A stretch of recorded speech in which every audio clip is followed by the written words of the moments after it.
The other day, I did a video called 6 Rules for Men, where I had an imaginary conversation with someone that came to me and said, Rick, what do I need to do as a man to become fully self-actualized and reach my potential? Now, I'm not a psychologist. I'm not even a pop psychologist, and I certainly don't play one on television. So I thought it would be really informative to bring in an actual clinical psychologist and have them tell me what I got right and what I got wrong. Stay tuned.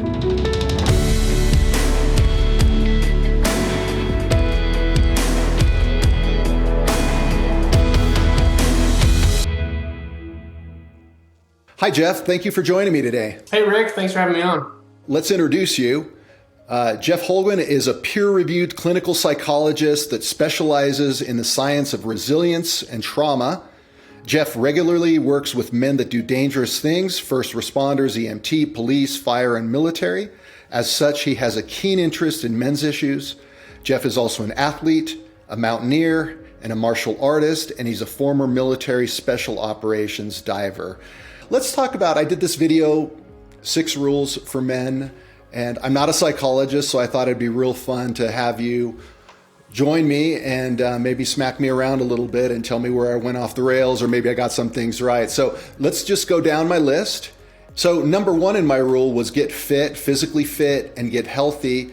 And I included both what you ingest in terms of food and what you ingest in your mind. You've got to be ingesting positive things in your mind. And to me, I look at that as sort of foundational to becoming a person that maximizes your potential. If you're not healthy, if you're putting junk in your mind, you don't even have the foundation to get started on this. What do you have to say about that? So I totally agree with you on all those points. What you put in your body results in your cardiovascular and your cerebral health, the ability to form neurons, the ability to maintain mood, like proper serotonin levels, and the ability to just as you talked about Brazilian Jiu-Jitsu, the ability to take on something new that's constantly changing and build positive behavior patterns and to think well, processing speed, right? How much information that we can take on. But then, you have food in there, your stomach, is the greatest source of serotonin, and your ability to maintain your mood, the ability to build reward patterns in your mesolimbic area of your brain so that you have enough dopamine to actually get rewards when you do experience these things. And I thought you did a great job at talking about confidence when you're fit and you're eating well. And so what I see a lot in men, and you'll see this theme commonly throughout this whole thing, is something that we call ego dystonia. And that is, I think I'm strong, I think I'm this, I think I'm amazing, but I don't necessarily have the actual evidence to support that, right? Like I can believe I can do all these things, but I don't have the evidence to support that. Well, when you actually eat well and you are in shape, that confidence starts to catch up on our own narcissism. And so you don't need to overcompensate so much. You don't need to run a very anxious level of belief about yourself. And because that ego dystonia drives us into depression. But the one thing I think you kind of missed a little bit that is foundational. 60% of all primary care appointments, and a huge issue for psychologists right now, is sleep. So we don't regain our testosterone, our growth factor, and we can't shut down our sympathetic nervous system unless we get really good, healthy sleep. And I think that was one thing that probably wasn't hit on all that well, that especially as men, and as our testosterone wanes as we grow older, we really need to pay attention to. As you say that, I was thinking, I'm a guy that needs a lot of sleep, and I'm lucky in my life that I've always worked for myself, and I've always built my life in a way that's allowed me to get the sleep I need. So I sort of take it for granted, but that's probably not universal out there. So that's an excellent point. How does that tie in? So you mentioned people that they think they can do things, but they're not as physically capable. And my point number 2 was you have to learn to fight. Learn a martial art, because nothing will expose you faster than your inability to defend yourself on the mat. Everybody walks into a martial art academy thinking they're better than they are, and they all get humbled.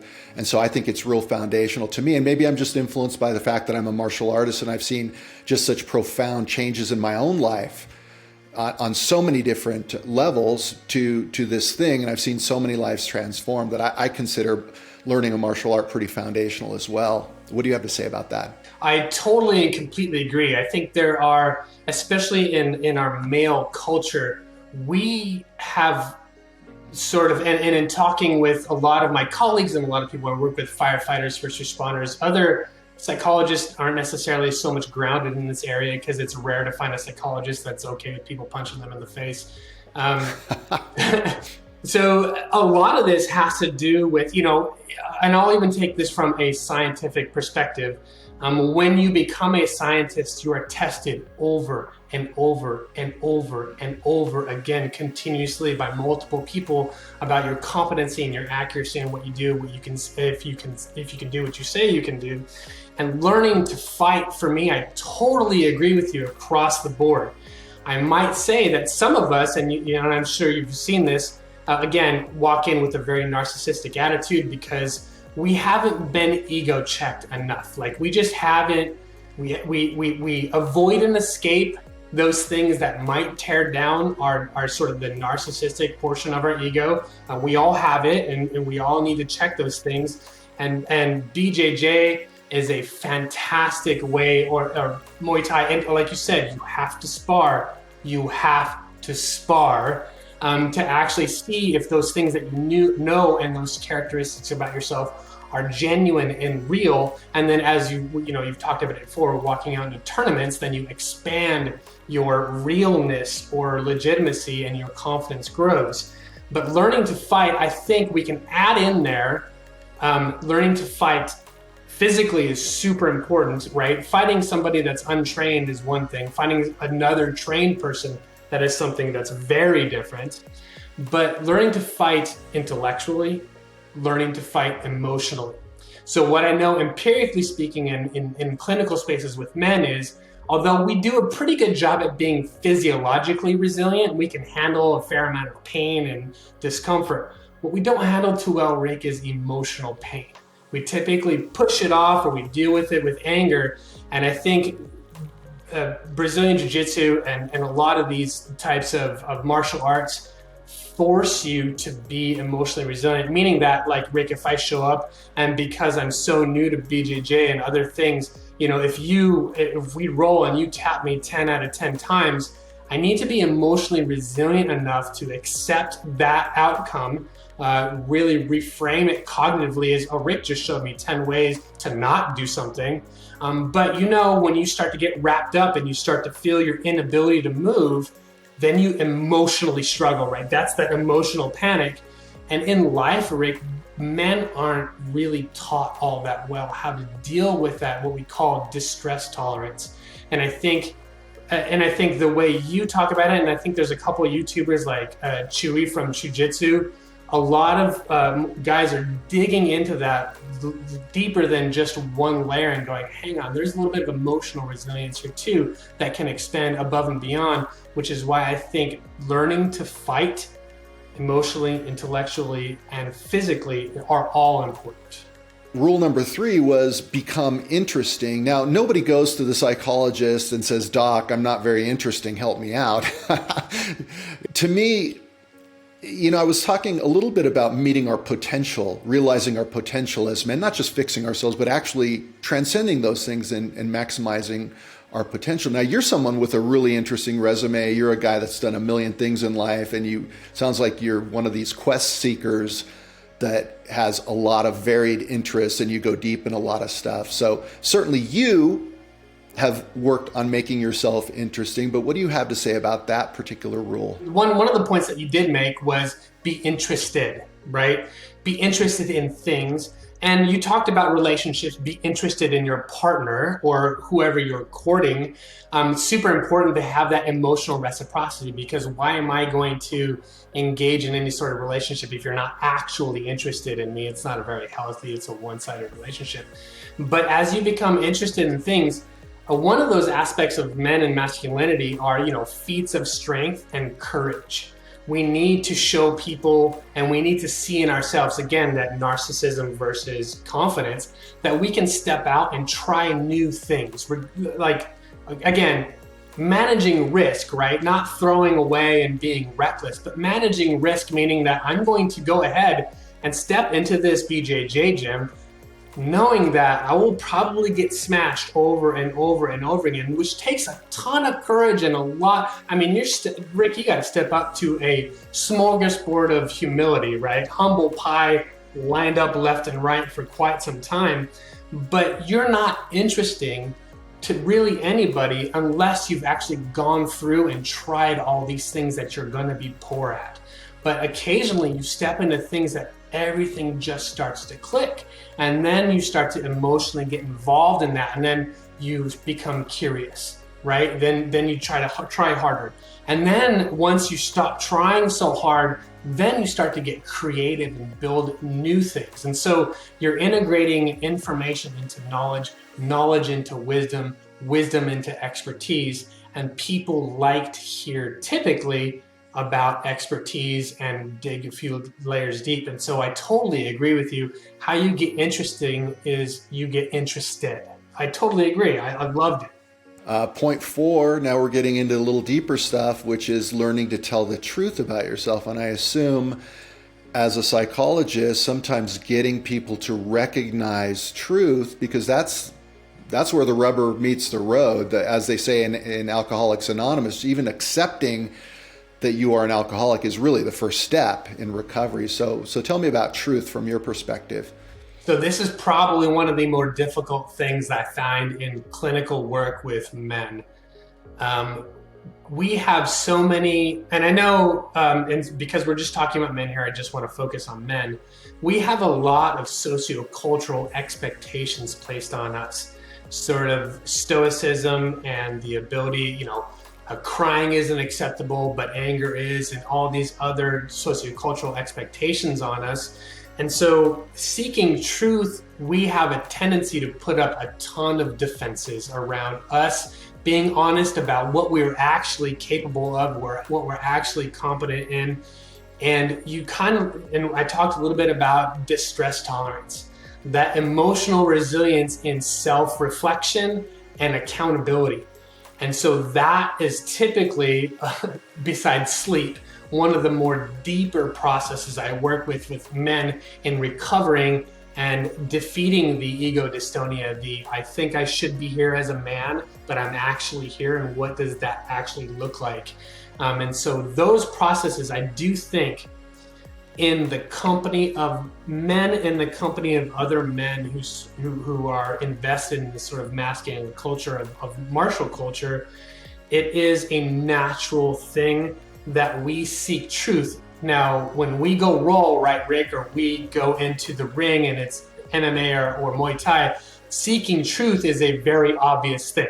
You either win or you lose, right? Life is a little bit more complicated. People are a little bit more complicated. And so you described the Dunning-Kruger effect very well. We almost always evaluate ourselves higher than we actually are. As far as competency goes, it might be looks, it might be strength, etc. And so constantly being able to take a step back and be honest with ourselves about where we are in life is crucial. It's difficult sometimes by yourself, right? Because the human condition in and of itself, by definition, is biased, right? We have over 200 very validated, empirically researched cognitive and neurological biases. I mean, if we see things that make us uncomfortable, not only will we psychologically typically either change it slightly or ignore it, but we might actually move our eyes out focus because it makes us uncomfortable. And that's a really hard thing, Rick. But again, building that emotional and intellectual resilience to be like you said, BJJ is like a scientific process. You make observations, you test those theory, hypotheses, and ideas, but then you practice them on peers. Science is the same thing. And so seeking truth in the same fashion has been a very difficult thing to get a lot of people to hold on to, but it's something that we as men need to be much better at, being humble in our very complicated search for the truth. Yeah. It's a never-ending thing. I find in my own life, it's just this never-ending thing. Am I really getting to the core of the truth here? And that can be hard. That can be hard. And point number 5 was fix your bullshit, which, I mean, that's a great talking point, but it's a little harder, easier said than done. And it certainly goes hand in hand with truth. You need the truth of who you are first before you can solve anything. And that fixing, I mean, there's a million things that you could fix. Sometimes they're just small things. Sometimes, they're huge things. And you deal with guys, first responders, people that sometimes have real trauma to deal with. So tell me about that. Fixing your bullshit is it is kind of one of the things that occasionally in masculine culture we actually do a fair job at calling people on their bullshit. They don't necessarily do a great job at fixing it or calling them out in a very productive way. But we are really talking, again, all these things are contiguous. The get fit and healthy, learn to fight, become interesting, seek truth. It all leads into fixing your bullshit, because you can't do any of the previous 4 without doing that. Because if you're not honest about how fit and healthy you are, you can't fix your bullshit. If you don't actually know that you can fight effectively and well defend yourself and your family, you can't fix your bullshit. If you're not interesting and you're not courageous enough to step in forward and try new things and be bad, learn ways to not do them, learn that your limitations and your boundaries, you can't fix your bullshit. And if you're not willing to sit and hear uncomfortable truths about yourself, you can't fix your bullshit. And so these health behaviors and maladaptive coping mechanisms, the drinking, the porn, the stuff that you talked about, right? They're all avoidance and escape behaviors, all of them. I don't want to deal with the things that make me uncomfortable, so I'm going to avoid not facing, or, not facing the reality that I'm not who I think I am. Whereas again, like you keep tying, like we both keep tying this back to martial arts, especially when you have to step in and spar. You can't avoid fixing your bullshit. You have to stand there and fix it in real time. But as in our culture, we have not done a great job of being honest about our bullshit and ways to fix them. Sometimes, like I said, that human condition is built basically on bias, and we're not ready to see the truth. And so fixing right now, Rick, men are not in a good health spot. Our testosterone is low. Our depression is almost double than what it was 2 years ago. Suicidal ideation has increased. Suicide has increased. Domestic abuse and domestic violence, most of these are perpetrated by men. We are not doing a great job at being men, Rick. And a lot of this comes down to what you're talking about. Fix your bullshit. The last point I made, number 6, was find a mission, find your purpose. So it's my contention, and maybe you can correct me, that, women primarily find their identity through their relationships, whereas men primarily find their identity through the things that they do, their career, the things that become synonymous with them. And if you don't have that thing, then you're missing out on expressing a real need of yourself as a masculine person. And I just can't imagine going through life without a mission. And sometimes that mission changes, but it's real important. Would you agree with that, or how would you expand that? So there's actually not, getting grants for research on masculinity are really difficult, but we do have some information and some data on that subject. And what women prioritize around, what they sort of engage in femininity versus masculinity, and the how we perceive those different things. And I don't know as much about femininity, so I don't necessarily want to talk on that as a scientist. But absolutely, empirically speaking, men do have a tendency to over-identify with our professions versus what you're talking about is our mission, right? Our mission isn't always necessarily the same as our profession, kind of like you alluded to in your original video. But as a resiliency and performance and leadership researcher and scientist, what you're really talking about here is purpose, Rick, right? What is our purpose? Why are we here? And like you said, if we have the same purpose that we did when we were a kid, that's great, but probably not really so. Our purpose evolves over time as our consciousness grows, our wisdom gets a little bit stronger, our perspectives grow a little bit more diverse. And what I would say about finding that purpose is a couple things. That purpose is the #1 contributor to resilience across the board. And even in veteran and active duty military personnel, purpose provides a ton of resilience and adaptive psychological disposition to even really, really violent positions. And to be fair, Rick, a lot of that purpose has to do with the dude standing next to you. So it's not necessarily in the mission, and our purpose changes a little bit, but men need men just as much as ladies need ladies, and our purpose evolves over time. The other thing I wanted to talk about a little bit on that is, have you ever heard of Jungian archetypes? A little bit, yeah. Mm-hmm. Okay, so when we talk about, and this is going a little, it's in the same spectrum, but when we talk about the warrior, pretty much all cultures have an idea of the warrior, right? Or the mother, or the father, right? We have like a general archetype. And I think a lot of, and again, like I said, I do mostly research, and I do most clinical work with men, is that men have a tendency when they kind of get far afield to fill the role of the seeker, meaning that they're constantly looking, like you alluded to, for purpose. And sometimes we're in that space, right? That's just our season of life, that we don't have a real clear purpose, and we kind of fumble around and we don't do really well. But when we lock on there, we kind of get really singular focused. And the one thing that I would like to add on to all your really great points is occasionally we can experience what's called costly perseverance. And that's a grit element. And that means I have this goal, and I'm just going to use maybe Brazilian Jiu-Jitsu, getting my black belt is, I'm singularly focused on that.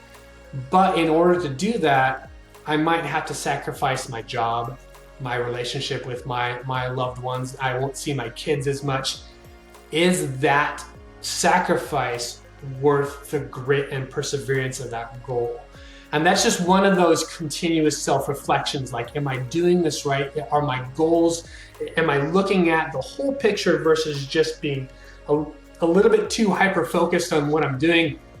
And occasionally that gets us in trouble when we don't really, again, going back to fix your bullshit or seek truth.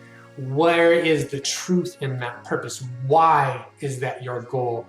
And is that goal worth sacrificing relationships and other things? Because sometimes it is, right? Sometimes, nope, this works. This is what I want to do. And sometimes, like, maybe my goal needs to add in a few years or a couple branches onto that. And so it's a little bit more healthy approach to that costly perseverance. Well, Jeff, I was braced for you to eviscerate me, but it sounds like I'm an okay pop psychologist. No, so like I said, again, men, we have a tendency to get polarized around right and wrong about these topics. But if we split things up and take a perspective of there's experience, there's belief, and then there is actual science around this. If we're just talking from experience and belief, we're missing an entire portion of that. If we're just talking about the science around masculinity and being a man, we're missing the experience and the beliefs. And so right and wrong it has a tendency to invade a very, very necessary and expansive conversation that we have, because right now, Rick, men's health is not in a good spot. And I do think these conversations, especially in our martial culture, I know for a fact that a lot of veterans and first responders find a lot of therapeutic value in mashing their body against other men or other people. And we don't really understand that all that well, but we can make some pretty good ideas about that. And so we need to have these conversations where we can add a little bit of science to our experience and our beliefs to sort of find real truth and fix our own bullshit as a culture and become much healthier, much more diverse, much more able to move in a changing environment from the evolutionary perspective. Because right now, Rick, we're not really in all that great of a spot. So what would you add to my list? Is there anything glaring from your perspective that I missed, or where would you expand upon that? So I do like a lot of your ideas about number one, over the last year and a half to 2 years, our greatest contributor to depression and suicidal ideation in a lot in men has been an overuse of social media. You talk about that specifically, and about the lessening and reductive sort of use of, now we're only reading on average 2 minutes. We can't pay attention any longer than 2 minutes. We're getting our news from memes. We're getting, really important information that is oversimplified because these search engines and social media outlets are literally designed to give you what you want, not necessarily what you need, right? Like, I might want to walk into a BJJ gym and be super respected and be amazing and all the things, but guess what? You have to go through the process. Reading and taking information about men and masculinity from other cultures, and really being honest with ourselves about our lack of intellectual engagement, of emotional distress tolerance, and really having these hard conversations. I think it can go a long, long way at making us a stronger culture as men, a stronger, like the old the saying, and I'm going to list a meme. It's better to be a warrior in a garden than a gardener in a war. But be a gardener too. Grow things, right? Learn different things. And I think we get hyper focused on sociocultural expectations of men rather than look at what's actually making men healthy. The other thing I might say that I want to definitely intervene on the idea that science thinks masculinity and men are toxic. That's not true at all. I think, again, what happens in social media or media circles is that, of course, they're not scientists. They'll pick and choose pieces of science that suggest certain things without discussing the whole. And what basically our evidence might suggest is that in any culture, male, female, whatever, there are toxic elements in all of those things, not just male toxicity. It's not just men and masculinity. And if we just go, again, I think I alluded to one of the most requested and complained about group therapy sessions I had while in my residency was resiliency through positive masculinity. All of my complaints, every single one of them, were by men that didn't even show up to ask what it was about. And that's what we might call fragile narcissism. Like the idea that I know what a man is, I know how I'm supposed to be. How dare you even question my knowledge? Like, whoa, that's not what this is about. So I think we need to be better at emotional distress. We need to be better at being humble intellectually and cognitively, and be real. So esse quam videre, to be rather than to seem.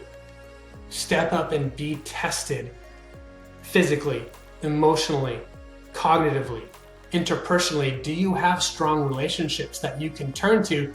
That's, again, another one of those things that men regularly come to me clinically. Jeff, or Dr. Jeff, I don't have any friends. They haven't curated those things because we don't talk about them in our male culture. We don't talk about needing other men. again, like I can't, I don't need other men, I'm fine. Well, no, you kind of do. And so I think, again, seek truth, fix your bullshit. So like I said, Rick, I think you did a fantastic job at pulling all these things together. Right, I may push back on the Maslow thing a little bit. So I love Maslow, brother, I do. Nothing about what Maslow did was scientific. He never did any research or anything like that. The dude was super brilliant. I loved him to death. I have several of Maslow's books, but no empiricism to him whatsoever. But that's not the point. The point is it starts a conversation, and that you used him to start the conversation. I loved it, dude. I loved the whole thing. I love you being willing to be vulnerable, to talk about these things that we don't necessarily talk about all that well. And so that's why I kind of wanted to meet you where you were and talk about these things that I think, and I see clinically that lead directly to real significant male illness. Thank you, Jeff, so much. Man, there are so many rabbit holes I would love to go down with you. And so maybe we can reconvene at another point in the future and have a longer discussion on some of these issues. Absolutely. I would love to. There's a lot here. There certainly is a lot here, but it was really good to have you on just to keep this conversation going. And we will do this again sometime. Thanks, Rick. Appreciate it.